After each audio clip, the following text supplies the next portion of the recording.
نحمدہ و نصلی علی رسولہ الکریم اما بعد۔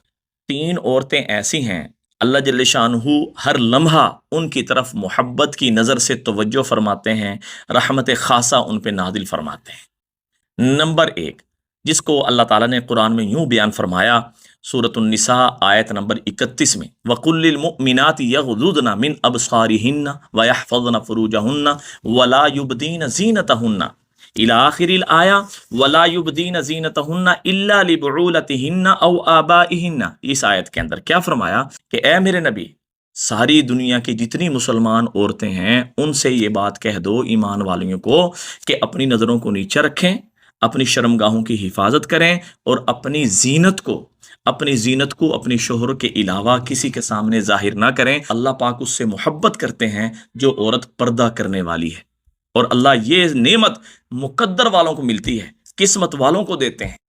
نمبر دو، وہ عورت جو اپنے شوہر سے ٹوٹ کے محبت کرتی ہے، اور اس بارے میں اللہ کے نبی نے یوں فرمایا، تزوج الودود الولود فانی مکاثر بکم الامم یوم القیامہ، کہ تم ایسی عورتوں سے نکاح کرو جو زیادہ محبت کرنے والی ہیں، جو اپنے شوہروں سے ٹوٹ کر محبت کرنے والی ہیں، اور اللہ کے نبی کو یہ جو حکم فرمایا یہ اللہ نے فرمایا۔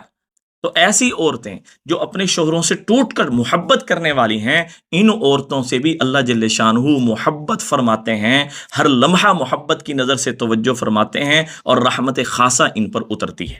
اور نمبر تین، اس عورت سے بھی اللہ تعالیٰ محبت فرماتے ہیں جو اللہ تعالیٰ کی 100% پابند ہے۔ کیسے؟ انی اذا اطعت رضیت و اذا رضیت بارکت ولیس لبرکۃ نہایہ۔